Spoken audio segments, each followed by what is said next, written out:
There are just two industries in the world that call their customers users: the drug industry and social media platforms. Now, drugs we know are illegal. We have laws to protect ourselves from the menace of drugs. But what about social media platforms? Facebook is the biggest company in this business. Its CEO, Mark Zuckerberg, said this back in March. Let me read out what he said. Using social apps to connect with people can have positive mental health benefits and well-being benefits by helping people feel more connected and less lonely. That's what Mark Zuckerberg said to a lawmaker. Turns out he lied. His company did some research a few years back. It found that Facebook's picture-sharing app Instagram is toxic for teenagers. It is causing body image issues. It causes anxiety and depression. It is pushing teens towards suicide. And this was revealed a few years back. What did Facebook do about it? Absolutely nothing. It buried the research inside its servers. Neither the vulnerable teens nor their parents were warned. But the report has come out now. A whistleblower has revealed the truth about Instagram, and American lawmakers are demanding answers from Facebook. That's because Facebook is Instagram's parent company, and now Facebook is being asked a difficult question.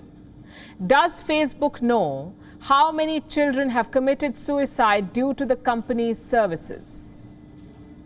Facebook knows that its services are actively harming young children. How can parents trust you? You quantified how many children have taken their own lives because of your products. So Facebook basically is being accused of triggering suicide. Where are these lawmakers getting this information from? From this report, it was published last month by the American newspaper Wall Street Journal. It talks about the research Facebook commissioned in 2019. It was a survey of Instagram users. And this is what it found. 1 in 3 teenage users, 1 in 3, said that Instagram has contributed to their body image issues. It has led to eating disorders. It has led to anxiety and depression. Teens who had suicidal thoughts were also surveyed. And look at what was found there. 13% of the British users and 6% of American users said that they are having suicidal thoughts because of Instagram.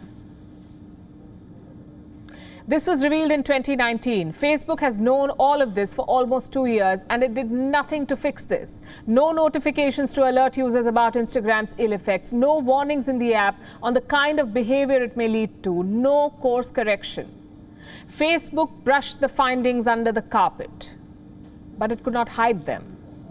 Now the report is out and Facebook is in the dock. A committee of lawmakers called Facebook for a hearing. It happened yesterday. Mark Zuckerberg did not attend this time. He sent Facebook's global head of safety instead.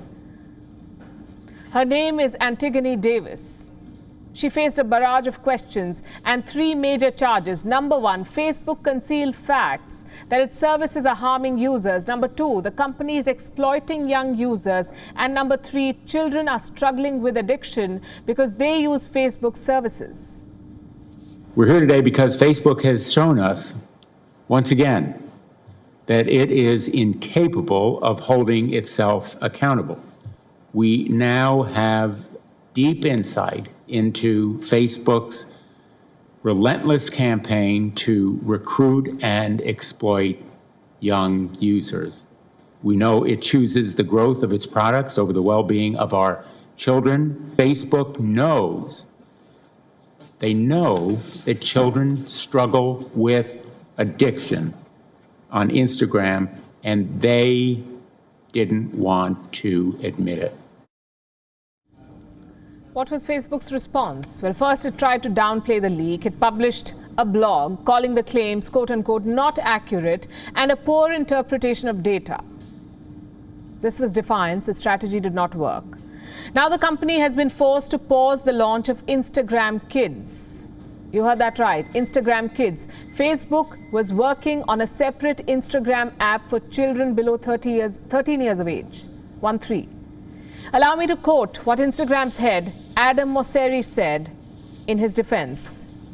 This is what he said: the delay will give us some time to work with parents, experts, policymakers, and regulators to listen to their concerns and to demonstrate the value and importance of this project for younger teens online today.